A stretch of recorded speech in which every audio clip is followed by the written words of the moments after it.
Hello, I'm Geraldine Doog. Welcome to Compass. Tonight, a study of contemporary church leadership. Well, one style of it anyway. Over the last 4 years, George Pell, the Roman Catholic Archbishop of Melbourne, has established himself as one of Australia's best-known and controversial churchmen. To some, he's the saviour of Catholic identity. To others, he's an authoritarian bully, imposing a narrow doctrinal view of faith, who's trying to re-establish an old-fashioned style of Catholicism. Supporters and critics tonight give their views on the leadership and agenda of Archbishop George Pell.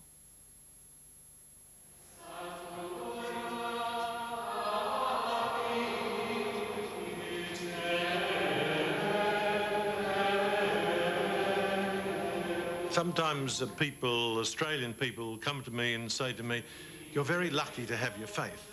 It's as though my mother gave me a $10 bill and I was able to put it in my pocket and it's there forever. Faith is not like that. You need to nourish it with prayer and regular worship and an attempt at community and service. Dr. George Pell became the 7th Roman Catholic Archbishop of Melbourne in 1996. Since then, he appears to have done a lot more than nourish his faith.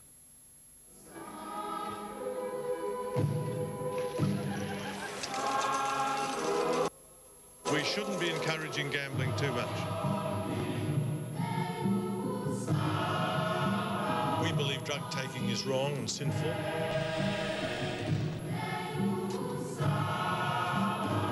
Homosexual activity is a much greater health hazard than smoking. Racism, whether it be anti-Aboriginal or anti-Asian, must never be given a respectable face.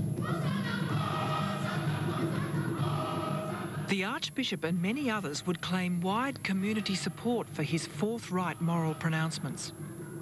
Liberal progressive Catholics in the Archdiocese, however, are deeply concerned, if not fearful, of his leadership style and the model of church he's imposing on Melbourne's Catholics. Well, I think major concerns are of returning to an emphasis on the hierarchical structure and authoritarianism. I would use the word bully, or I'd also use the word vindictive. When Archbishop Pell is a strong leader, his critics call him a bully.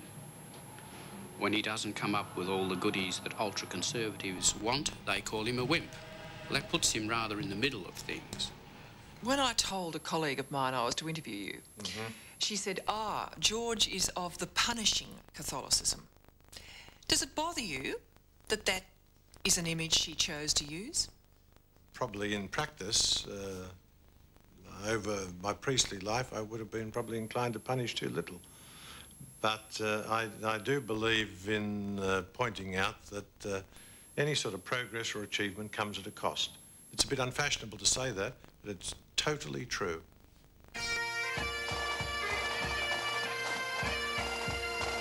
Few bishops, except perhaps for another outspoken Archbishop of Melbourne, Daniel Mannix, have roused public interest, both critical and approving, like George Pell. But Mannix lived in a very different world, and, until the end of his life, a very different church. He died in 1963, 3 years before George Pell was ordained a priest, and 1 year after the Second Vatican Council had started. Vatican II was held during the social upheavals of the mid-60s and sought to bring the church into the modern world. It brought with it a liberating climate of change. To many Catholics, the promise of that council is yet to be fulfilled. They believe the current Pope is turning the clock back and that he's appointed conservative bishops like Dr. Pell to ensure that happens. For 200 years since the French Revolution, the Catholic Church had been saying no to modernity. We had 4 brief years of liberty, freedom, Vatican II, but now this papacy is really going back to the pre-Vatican II model, which doesn't tolerate enough freedom of speech. So I think Catholics in Melbourne can see what is going, that a new papal style of government is being vigorously imposed. There's scarcely a decision that I've made here in Melbourne that I've had to go to Rome. In the ex-communist world, in China, Vietnam now, and in our own church in Australia, the Catholic situation would be immensely worse without the steadying role of the authority of the successor of Peter. I'm absolutely sure of that. Was it a women's group? Or mostly women. There was some men accompanying on guitars, but they were singing very loudly. Archbishop Pell is heading for Ballarat. Good morning, Archbishop's office. Genevieve speaking. Genevieve, how are you? Hi, Grace. I'm well, thank you. Good. He's making the 1.5-hour trip northwest of Melbourne to celebrate a farewell mass for an old friend and colleague. He was born here in 1941. His mother came from a staunch Irish Catholic family. His parents were married behind the altar in the church sacristy, as was the practice for mixed marriages in those days. Dad was nominally an Anglican, but he was a pretty irreligious man. He just said he didn't understand those things.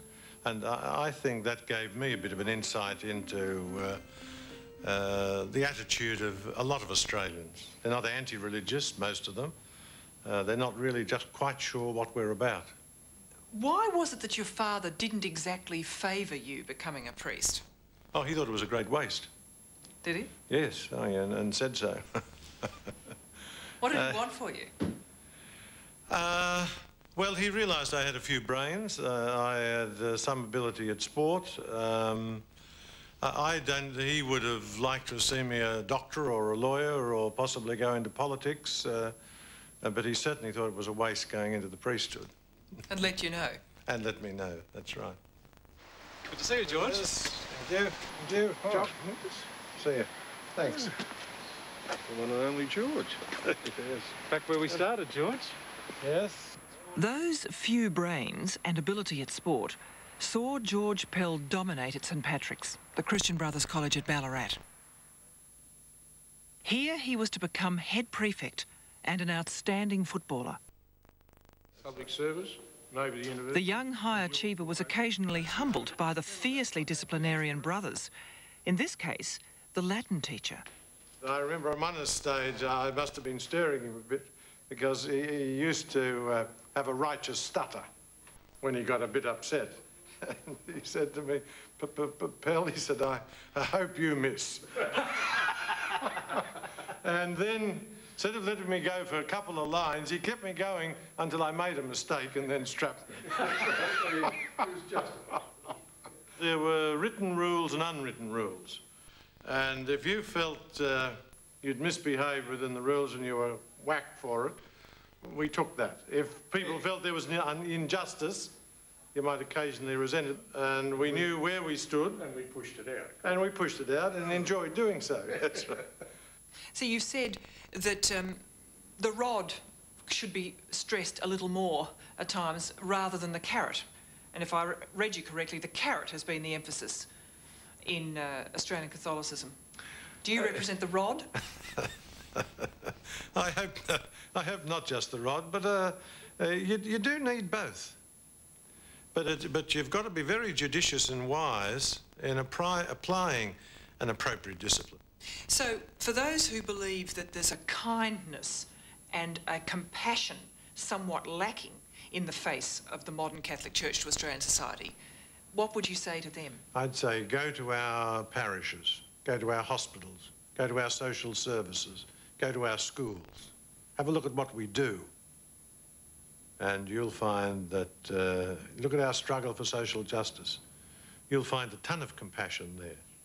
But it's not just milk and water. It's, I mean, in a certain sense, the Western world is drowning in counterfeit compassion. That's not Catholic compassion. The role of the Christian church is to present ideals and also to cope with human weakness and also to offer people alternatives for them so they can master their weakness. Did you get some strength from Brother O'Malley? Me? Yes. Oh, very much so. Yes. Oh, yeah, it was a great... Powerful influence. Yes, yes. There's the 59 team. The St Patrick's College of that era prided itself on the number of former students who won Brownlow medals for AFL football and those who entered the priesthood. Despite an offer to play for the Richmond Football Club, the choice was clear for the young George Pell.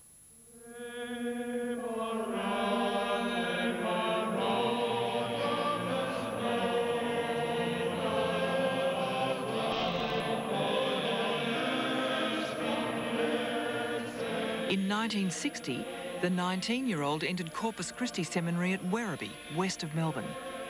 There his formation as a priest began, rigorously. By modern standards, it was an austere place. We had no newspapers, no radio, no television, visits once a month, silence for most of the time. Thursday was the day off. We could either work around the grounds or go out into the countryside. It taught me habits of prayer. An important part of the formation was getting on with the other seminarians, the rough and tumble there. That was enormously good for me. And it taught us discipline and the need to stand on our own feet to be able to be by ourselves. I found it a bit boring, might be one of the words, but I look back on those years happily. When we came to the seminary, there were 32 of us who started. One of us was chosen to be the head prefect of the group. That was George. And I think George has maintained that role fairly much through his life. For many, the bonding that took place in the seminary would be lasting. Cheers. Good to see you. It's been a long time between drinks. My golly, it is, yeah. Long time. Corpus Christi's now closed, but former seminarians gather regularly for a convivial evening. I remember going home at the end of my first year in the seminary, and the parish priest who'd been there 40 years before said, "What did you do?" And I told him what the course was, and he said, "I'm very pleased to see it hasn't changed." But we were there 18 months or 2 years when Vatican II started. In 1960, the Church was on the cusp of Vatican II, the effects of which were soon to reach the cloisters of Werribee. I myself started to get very, very frustrated with the kind of theology that they were teaching, because a lot of it's just not sustainable. And in terms of what we were getting from scriptures, the dogmatic stuff was just meaningless, a lot of it. All these men were either not ordained or later left the priesthood.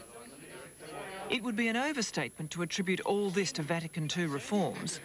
It did, however, lead to a new openness about making what were often painful decisions. It was very unusual to talk about, you know, priests getting married. That was a real no-no, you know, and it was something swept under the carpet a lot.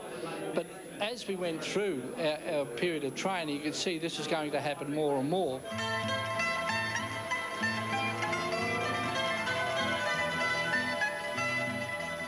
During 1962, George Pell left Werribee and moved to Rome. He completed his training at Propaganda Fide College, part of the urban university there. He relished the experience at the centre of things.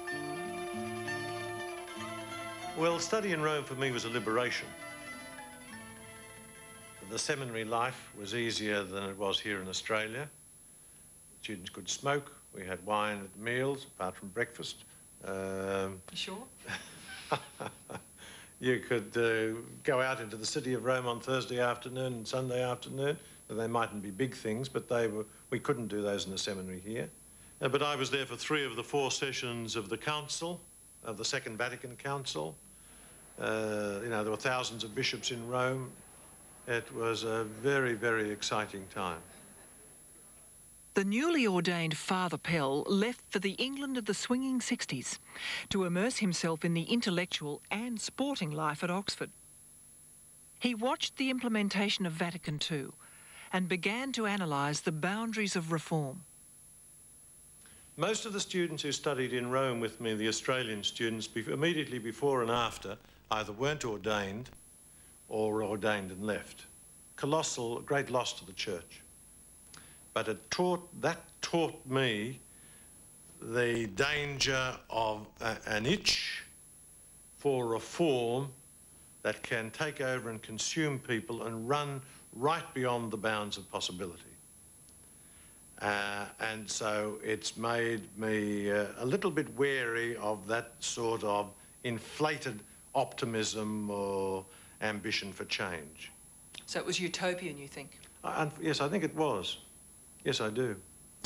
It wasn't just a necessary concomitant of change, revolutionary change, had to be gone through?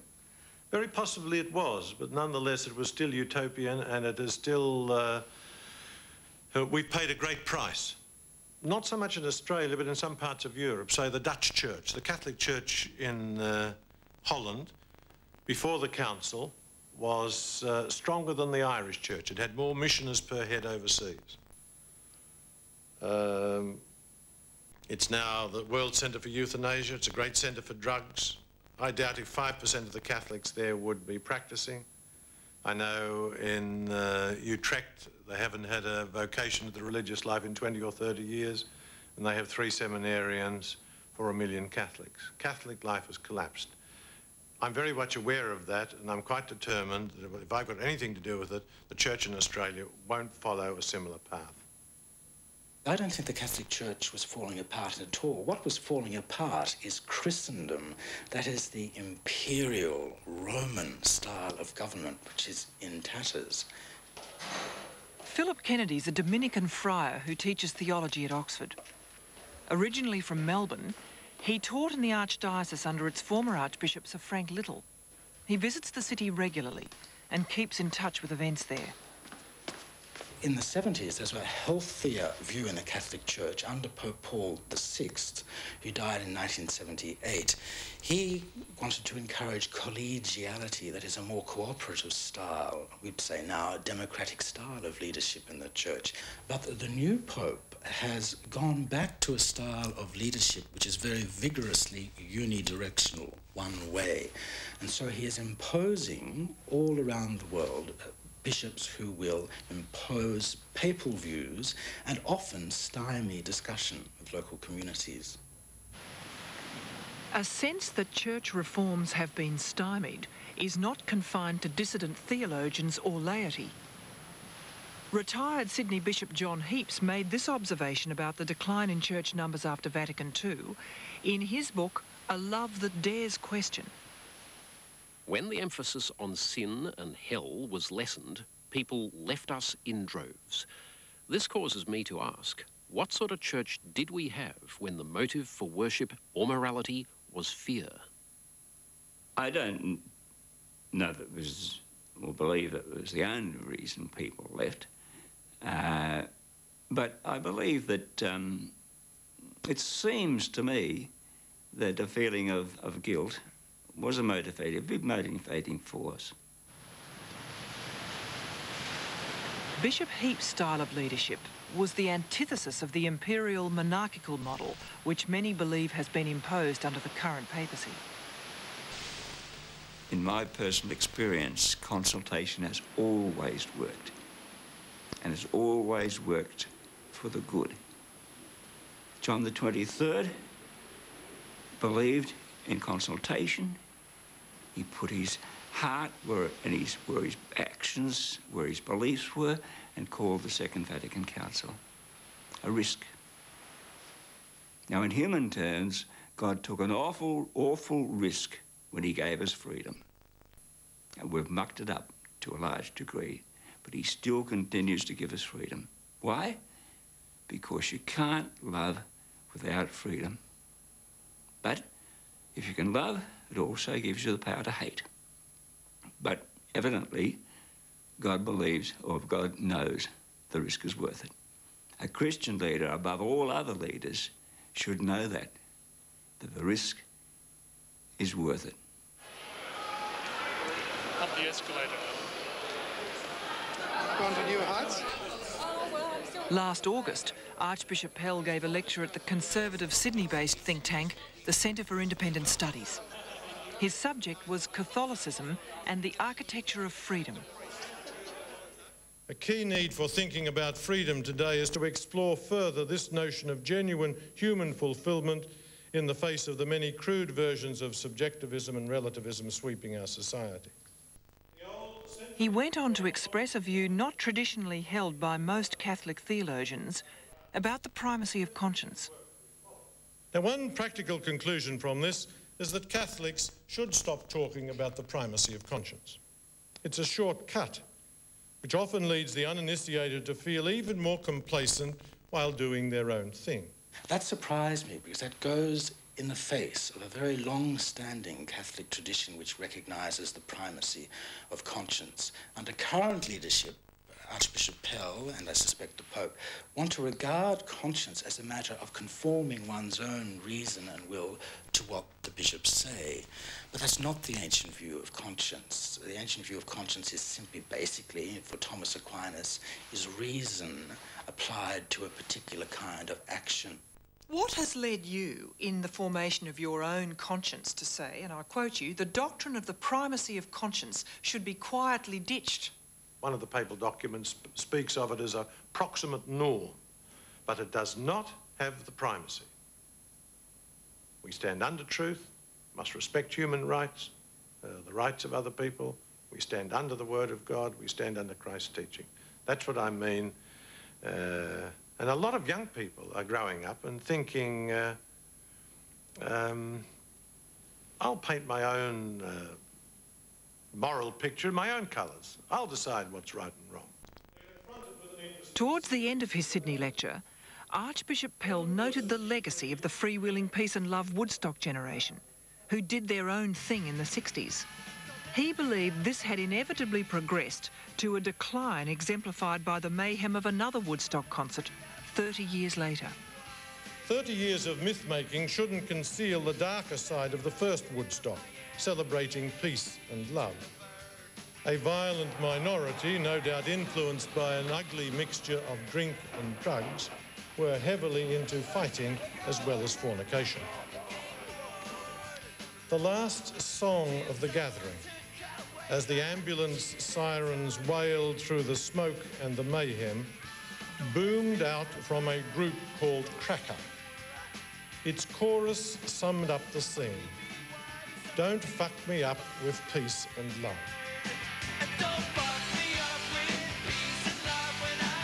You talk about neo-pagans from time to time. Yes. Who are they? The classical neo-pagan believes that life is the product of chance. It's a great fluke. As Sartre said, the life of a solitary drunkard is equally pointless with the life of a great statesman. And so, you know, for people who are classical new pagans, the most you can do is to build something over the abyss. And I think that a Christian view of life is immensely superior to that. The Archbishop's immensely superior Christian view of life has been rejected by many, as Catholic practice in the Archdiocese has declined. He believes this is partially caused by the Catholic education system, which, in his view, has not fully taught the faith.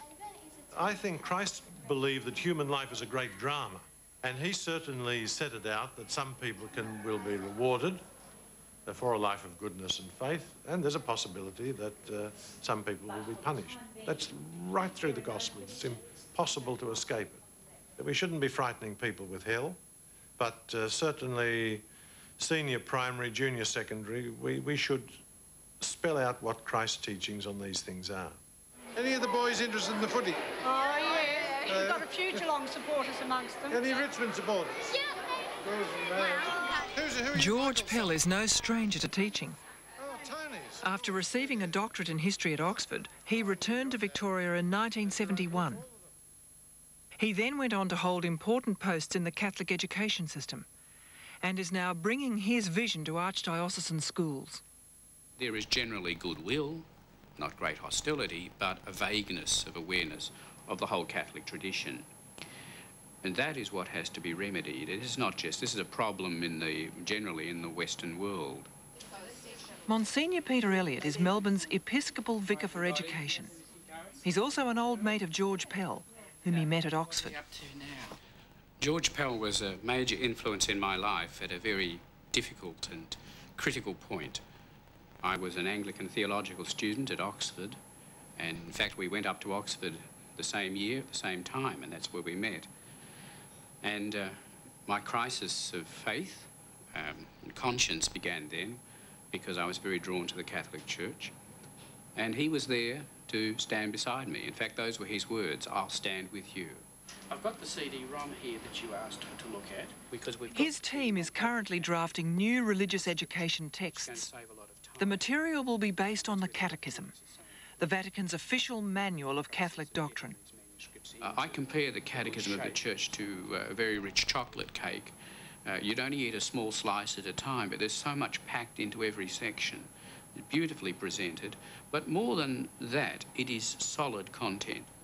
I don't think that young people are unmoved by the Church because they don't know the teachings of the Church.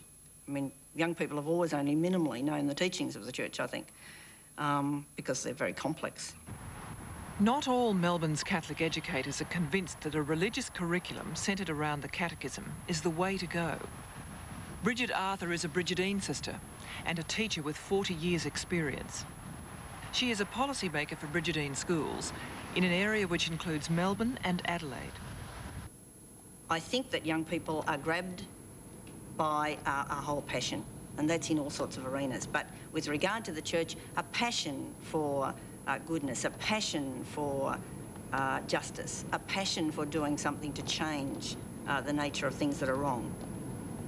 From the leaders of the Church, I see a passion for rectitude and for orthodoxy.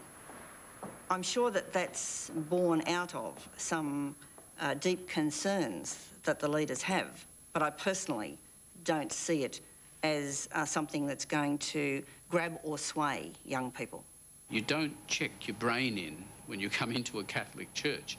We are not a religious sect of emotional enthusiasts. The Archbishop has a vision of an integrated education of the whole person, mind and heart. Archbishop Pell's concern for religious teaching extends far beyond Melbourne's Catholic schools. In 1990, he was appointed to the powerful Vatican Congregation for the Doctrine of the Faith, or CDF. This is the part of the Roman Curia, or papal bureaucracy, that's descended from the body which ran the Inquisition. It's headed by a German Cardinal, Joseph Ratzinger, and is charged with ensuring that church doctrine is correctly taught and applied throughout the world. Archbishop Pell is a member of the CDF, the Congregation for Doctrine and Faith. He would know full well that there are proper procedures for dealing with theologians, and those procedures were set out very clearly within the last couple of years. What surprises me is that in my case, the procedures were not followed even slightly. In 1997, adult faith educator, author and priest Michael Morwood published Tomorrow's Catholic, a text which set out to make sense of the Catholic faith in the modern world. Archbishop Pell banned the book for what he considers to be serious doctrinal errors. Michael Morwood, unfortunately, does not believe that Christ is the eternal Word of God. He redefines divine to mean the high point of humanity. That's not sufficient for a Catholic, not sufficient for a traditional Christian.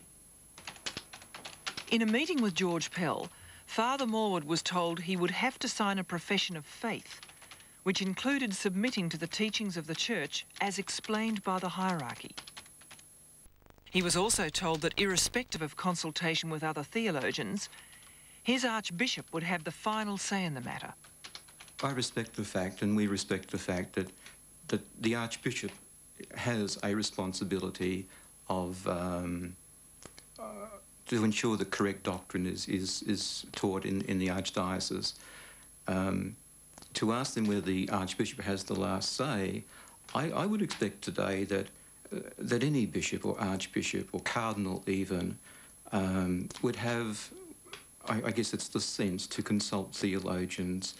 No archbishop has, the perfect hold on theology. Michael Morwood refused to sign the profession of faith and was barred from teaching within the Archdiocese. He has since left the priesthood. He claims that there was a lack of due process in the way you disciplined him, even by Congregation for the Doctrine of the Faith standards? I don't think that's correct at all. I invited him in, gave him the reasons why I thought he was in error, invited him to respond before, in fact, I announced that I was doing anything. He has never at any stage responded to the substance of my objections. He has all the time spoken about process. Do you lose sleep at night over people like Michael Morwood? I mean, are they small tragedies that occur, or do you not see? I think his is considerable tragedy. I think it's a great sadness. There's no doubt that he is very well intentioned, but I don't think his book is a competent theological book at all. I'm not sure that he deeply understands the tradition, and so very possibly he doesn't understand the significance of his deviation from the tradition. The very public Morwood case has made many liberal Catholics in Melbourne wary of being openly critical of the Archbishop. I think there is a culture of fear that's engendered by a fear of retribution for being outspoken on views that may not exactly fit with the conservative establishment. Mari Joyce is a Catholic mother of 5, an academic, psychologist, and the Victorian convener for the Ordination of Catholic Women. She's also actively supported gay Catholics refused communion by the Archbishop. You've spoken of a fear of women, a fear of sex in general that you think operates in Melbourne. What do you mean by that? How do you see that? I think this is where I think that the women's ordination issue has received a ban, because to talk about that means that these issues of sexuality need to be addressed, and the whole cultural baggage that's come in the Church's attitudes to women and their practices in relation to them really need to be re-examined and rethought and discussed broadly.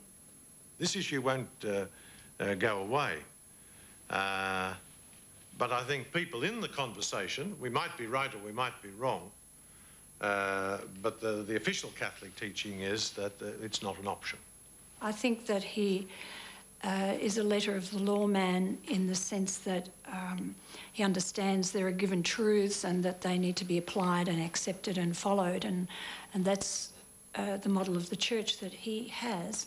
And I think it's not one that really sits well with adults in educated Western society these days. With adults, you've stressed? Yes. What do you mean by that? I think that the model of church that I believe Archbishop Pell is working from really fits a fairly early developmental stage of moral reasoning. I think that children need to go through that stage of understanding the rules and of learning that punishment follows transgression, and they learn codes of behaviour correctly in that kind of way. But I think the influence of modernism and postmodernism has really changed and led to an evolution in adults' thinking. And I think the Church hasn't addressed this except in a keep the lid on it way. It hasn't dialogued with it. But people have in their own fields of study, in their professions, in their own personal lives, their experience. And they hear a plurality of voices and they want to hear the dialogue, they want to move in the dialectic, and that's not allowable in the sort of model that Archbishop Pell is offering, I believe. There are few Australian bishops who have engaged in public dialogue as much as myself.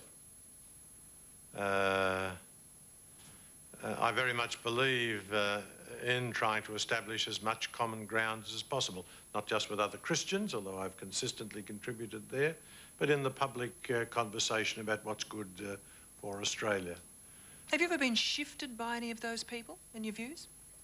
I suppose your views are changing all the time. Certainly my time at Oxford, I've got a much better understanding of the force and vitality of the non-religious answers to the riddles of, that sounds a bit grand, to human problems. And actually, I think one of the problems with a lot of the Catholic progressives, if I could use those terms, is they just talk to one another. They don't engage much with secular society at all, except, unfortunately, too often just to mimic the views of secular society. That's not a conversation. You're saying the same thing.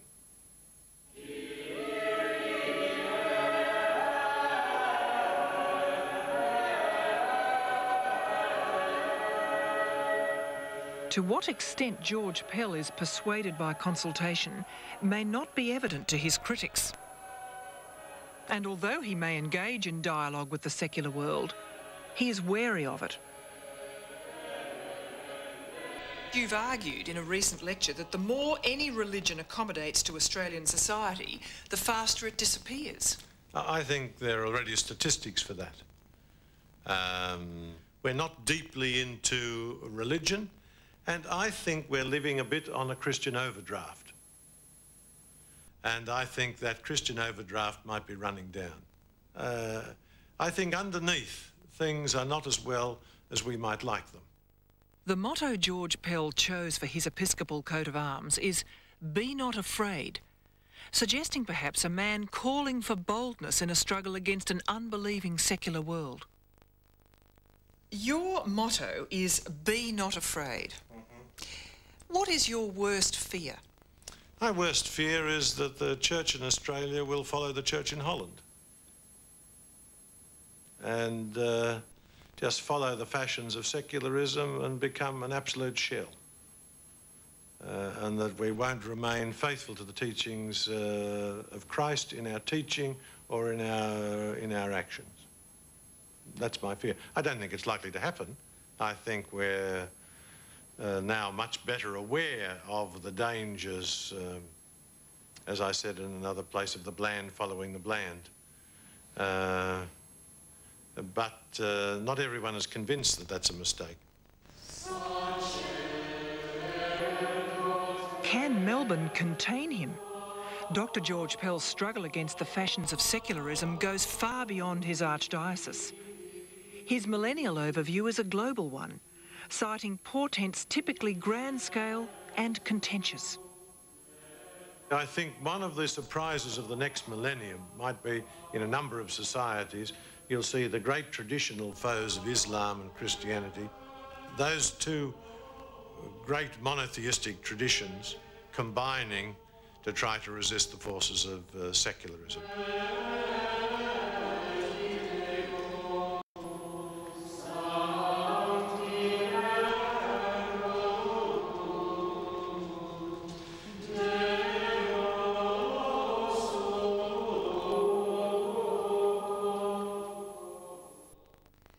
That profile of Catholic Archbishop George Pell was produced by Roger Bailey.